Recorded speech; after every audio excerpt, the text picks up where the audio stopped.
Welcome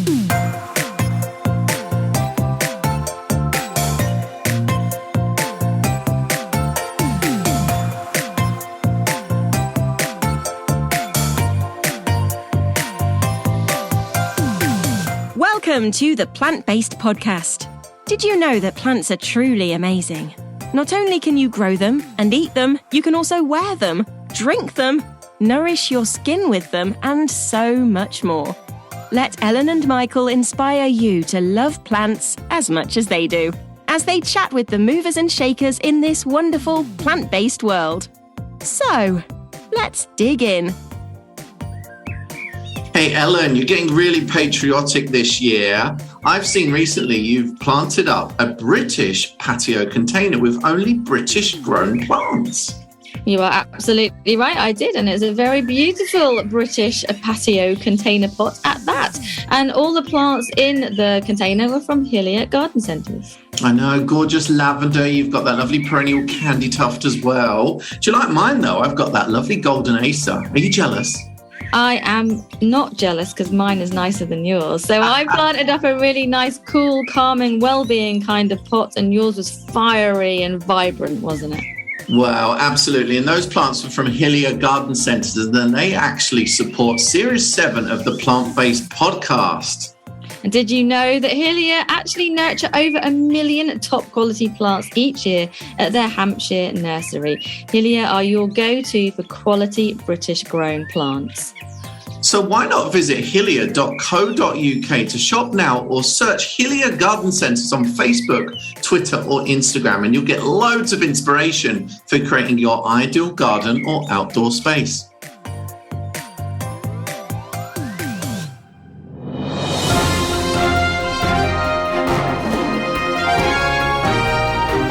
Welcome to the Plant-Based Podcast News. Your horticultural news roundup for the week.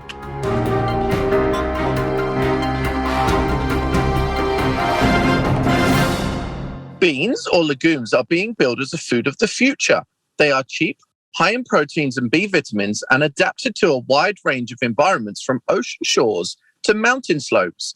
There are 20,000 species of legume in the world, but we only use a handful. It's thought there are hundreds in the wild that are yet unknown to scientists. It's time to get those beans planted. I love a nice bean.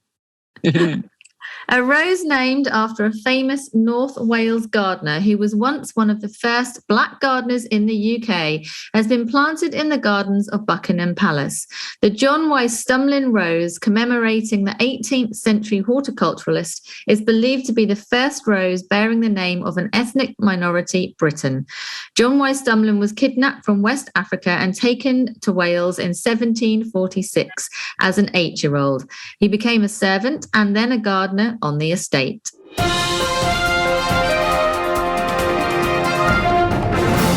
An annual count of a wild plant at a nature reserve is the lowest recorded for 6 years.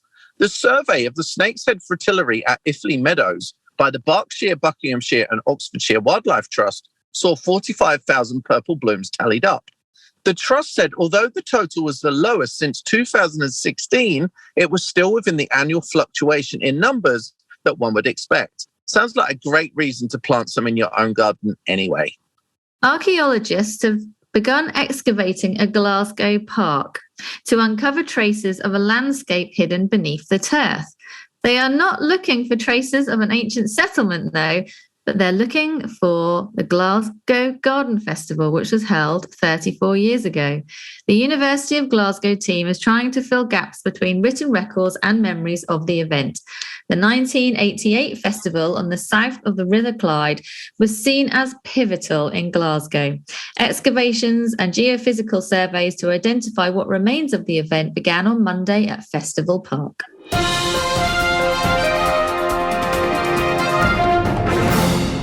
Botanists are hoping that a new project to grow and sell Guernsey plants will preserve the island's native species. The Grow Guernsey Natives project has been launched and aims to educate and promote the planting of native and naturalised plant species. Guernsey has 167 plant species rare in the British Isles and 34 species that are found in fewer than 25 locations.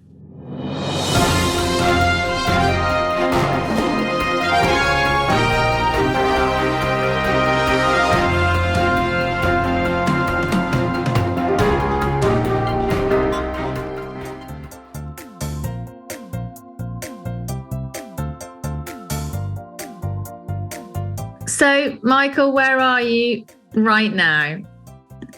I'm in Perrywood Garden Centre car park, and I'm insatiably annoyed by anybody going back to their cars and leaving the car park because they're so noisy, and I'm trying to record a podcast.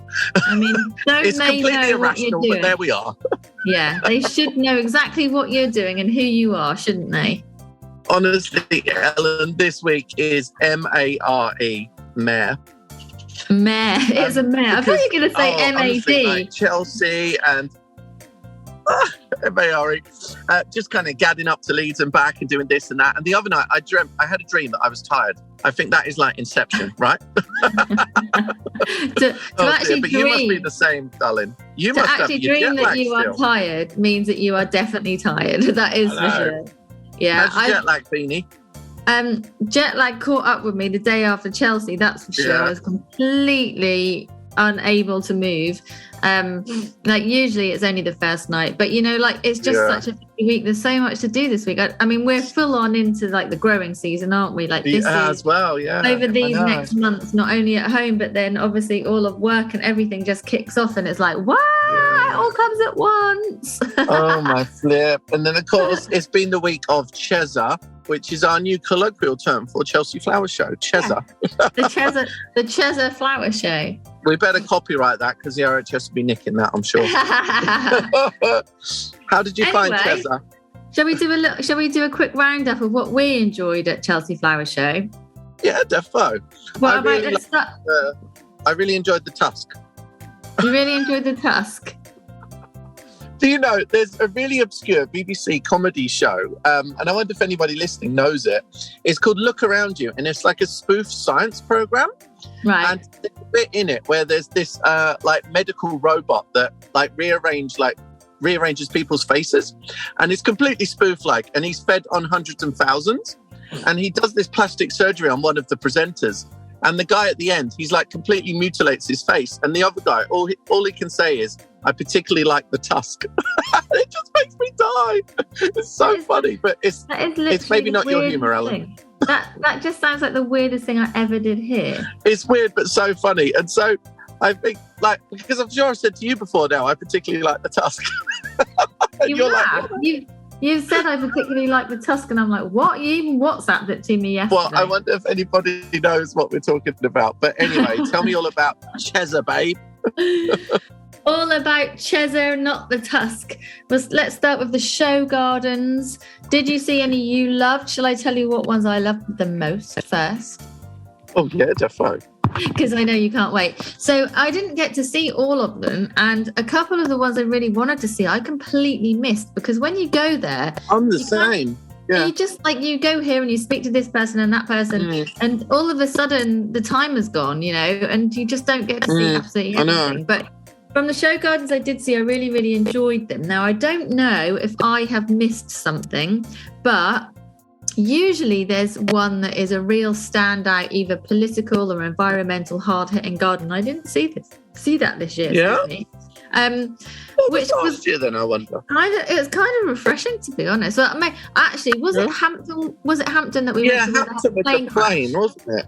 Yeah, that was really not good. But anyway, I enjoyed all of the gardens that I did see. I saw loads of dense planting, which we love because, we know that's how we plant, and lots of wildflowers, that kind of thing. So I really quite liked the perennial garden, which was called With Love, because I'm partial to a neon sign. So it really caught my eye. But I really liked the fact that the water went along to the neon sign with the lovely peach trees, and there was some really nice kind of delicate planting. I thought that was a really lovely garden. The Mind Garden, which I was saying to someone earlier on, I'm kind of like, I actually enjoyed some of the more simple gardens this year. So there wasn't so much to see and take in, and I don't mean any of them were simple. But like the Mallorca container garden, for example, it was just easy on the eye. I didn't have to. It wasn't complicated, but it gave me a feeling like I was on holiday, kind of thing. I really liked that garden. So, yeah, I mean, to be honest, all of them, like the rewilding one that won Best in Show, I really liked it.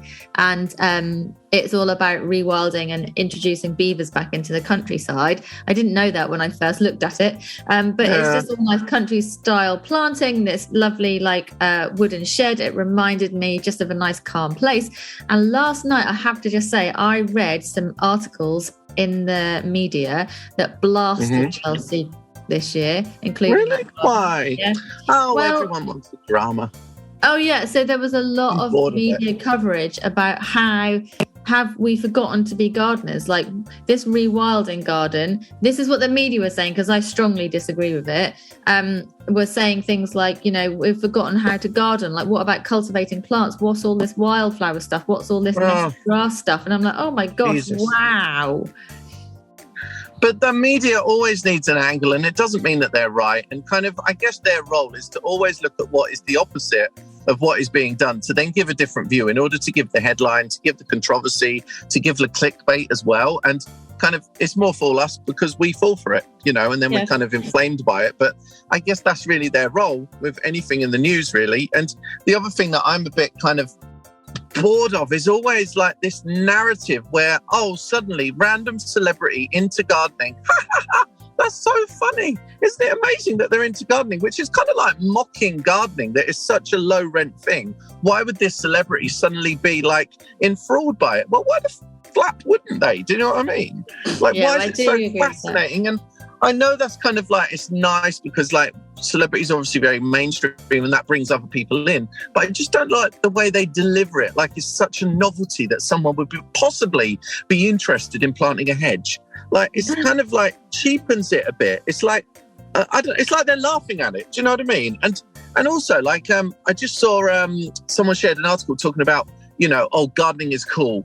You know, it's like the only people that have like worries about gardening being cool or not are the media. Like, us lot bloody know about it. It's like, can we just stop that news article every year? Gardening is now cool. Hi, hello. Oh. Okay, so basically you had a really good rant there, and I would let you do it, but I could feel the tension, definitely. Well, yeah. Can we move on from the media? But no, it's just, I think there's a different way to kind of, like, how many years are you going to have that gardening is now a cool thing at some point? Like, yeah, it is. Yeah, and we're doing it, you know? Unfortunately, and I think especially in the UK. Let's kind of break it down a bit more. I think especially in the UK, we are led so much by the media. And when you just said, oh, it's their role to do that, I disagree. I don't think it is their role to bring it on the controversy and do that. It's their role to what would their role be then? Because surely... But what would their role be? Because the media's role. I'm sorry, you're breaking up. With everything. You're breaking up, so I can't actually hear you what you're saying. But I think the media's Ellen, role. I don't want to break up with you. The media's role is to report factual information as it is and make sure that we all know what the world news is. Like, it isn't to create controversy. It isn't to twist things or to tell a different story as such. Yeah, but Ellen, I know we'll get back to Chesa in a minute, but this is an important little segue. But I wonder, since the internet and kind of social media, their role has kind of changed. And that doesn't mean it's right, but it's like they're clamoring for our attention. And when we were kids, the media, it was there and kind of everyone bought a newspaper. They had that captive audience, and now they haven't. So they have morphed into something a little bit different that is always kind of like trying to then, you know, highlight and sensationalize, really. So I totally agree that that's morphed into something different, but it isn't right. Definitely. And I think, unfortunately, the whole country tends to be media led now, and I'm very it isn't right, but we won't do anything about it. We just need to vote with our own eyes and not buy into it, really. You know? Absolutely. Yeah. Tell me about a show garden that you really liked. Well, Ellen, despite being at Chelsea for about 5 to 6 hours, I didn't actually see any gardens in real life. So the ones that I've looked at were on the telly. No. Honestly, the time just gets swallowed up, and you know how it is. You talk to 100 people, and there are 100 people that you want to talk to and have conversations with. So kind of to rush past and have those little short conversations, not always what you want to do. And so it's almost like you need 2 days at Chelsea. Like one where you're like, okay, This will be my hobnobbing, not hobbing day. And, day 2 will be my look at gardens day. You almost need it that way around. But I really liked, and I did see this one in real life as well, the Mungo's garden with a lot of the orange and pink containers. And Jen, who was there with us as well, she kind of said to me, orange is the new pink. And I think maybe it is. There was a lot of cool orange because in the houseplant studios. Hang on a moment. Did you say that? Hang on one moment. No, Jen didn't say that. Jen is the fashionista, so she would absolutely know. However, I don't think orange is the new pink because orange and pink go perfectly well together. That's why I wore orange and pink. Orange and pink is the new pink.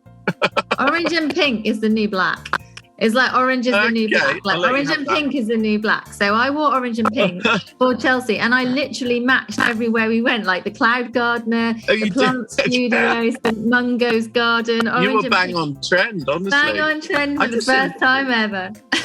I just seen a guy, because we're on surveillance here today at Perrywood Garden Centre, I just saw a guy walk out and I thought he had a mangava. But I don't think he did. I think it's just a random bromeliad. But that was interesting. Were you going to go over to him and say, that's me on the label?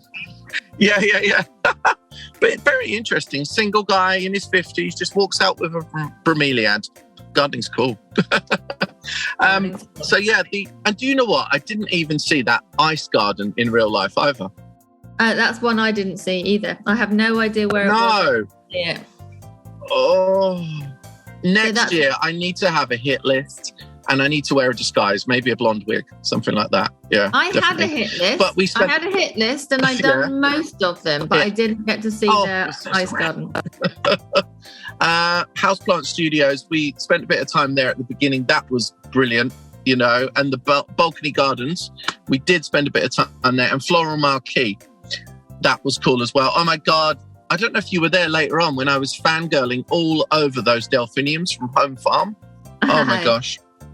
They were gorgeous because it wasn't just, that was my favourite stand, because it wasn't just your blues, your whites, your pinks. It was also the plum, the mulberry, the really different shades of stuff. It was really, really nice. And what else was in it? Oh, we called it, I sort of called it.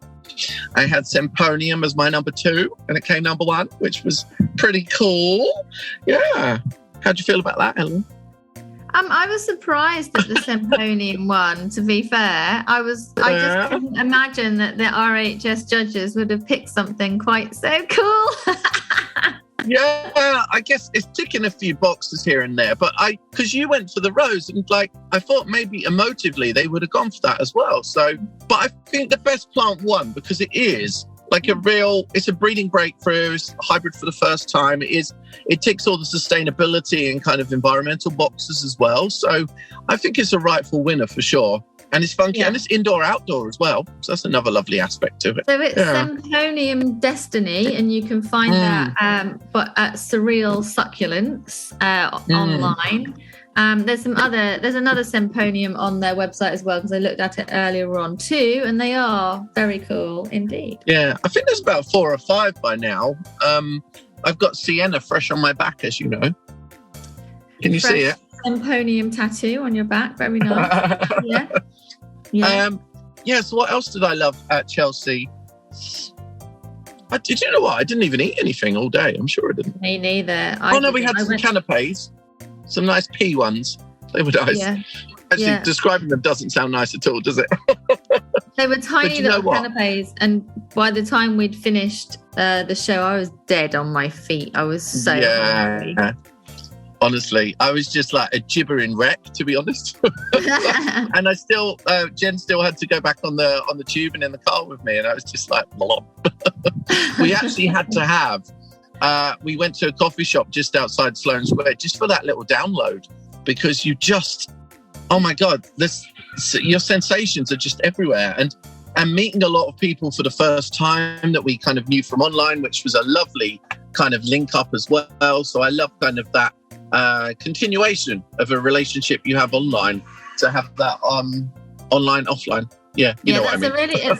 That's a really nice thing actually about going to any of the shows, meeting the people online. I must just give a shout out. I know you mentioned the balcony gardens, but I really want to just give a shout out to all of the balcony gardens and small space gardens because there was some small space gardens last year at Chelsea, but they'd moved them from around a corner where you couldn't really see them unless you walked that way to right in the middle, like near one of the entrances. Yeah, so I think that says a lot about the RHS now promoting the importance of small space gardening as well. So I thought that was a really clever move, and I liked them. There was the Cloud Gardener done a really funky balcony, which was really cool. And then there was another one. Was it called We Will Grow or We Grow It? Oh, It Will Grow. Yeah, We Will Grow. He was really cute, cool. and he done a really nice balcony as well, showing you all the stuff that you can propagate and grow on a little balcony. So I was just really it was really nice to see that in a prominent position. Why are you smiling at me like that? Just laughing. What are you laughing at? You were like, oh, what's it called? We Will Grow. And I was like, It Will Grow. And you're like, yeah, we will grow. Oh, sorry. Well, from my end, you keep breaking up, so I can't. I thought you were Ella Mary. I thought you were doing your usual thing of answering the question before you've asked it. Oh, sorry. Even then, when you were speaking, you just broke up. So I don't know. Hopefully, Zoom is recording you in your fullness and not breaking up. But every now and again, I'm sure I don't catch all of your words. Sorry. Our editor will let us know. But then you could also be faking this and using it as a big excuse. Oh, sorry, Ellen. Tunnel. I would never do that to you, Michael. Rich.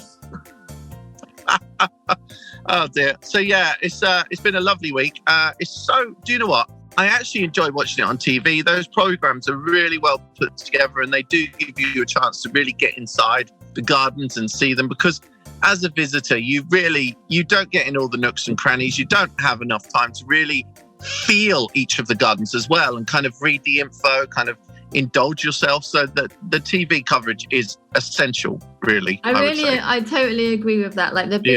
I'm not a big fan of Gardeners World. Don't hate on me, listeners, but I'm just not. But I do really love what the BBC put together out coverage of the shows. I think it's really, really good. I love watching them as well. And you're right, you get to see some of the detail and some of the parts that you just haven't been able to see in person. So yeah, I think they're really, really good shows. Because even when you're there, you'll take a picture of a garden and you'll take a picture of the sign, the notice board as well. I wonder how many people actually then go back into that picture and read what's on the notice board. Yeah, I know. I do that too. Sometimes I have to go back to photographs and delete some, because otherwise there'll be no storage left on my phone. Anyway. It's so funny. It's been lovely chatting with you. Yeah, I need to go into this garden centre and indulge in the alpines. I'm doing a little bit of alpine project work. I love I'm going to put my disguise cap down. We're in. I think you're still pretty, it's pretty obvious who you are. I love alpines, by the way. My back garden, I've got tons of alpines because they grow so easily out there. Pardon? We didn't ask. Pardon. How rude are you? You, Willie. Definitely going now. Have fun. I guess I'll see you next week. Next week is all about seaweed, Ella Mary. Ooh, yeah, I'll see you next week. It's cool. Have you been taking your seaweed, by the way? Should I answer that honestly, or should I just stop the recording and then tell you? Well, you should take it now, and then we'll see how you feel next week and see if there's a bounce in your step. Because by the looks of it, I always have a bounce in my step, Michael.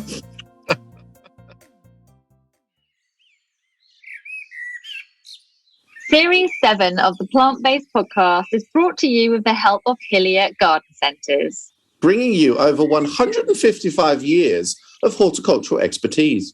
Shop their top-quality British-grown plants, both across their 19 garden centre locations or online. And to find your local centre or shop online, visit hillier.co.uk. Or search Hillier Garden Centres on Facebook, Twitter and Instagram for inspiration on creating your ideal garden.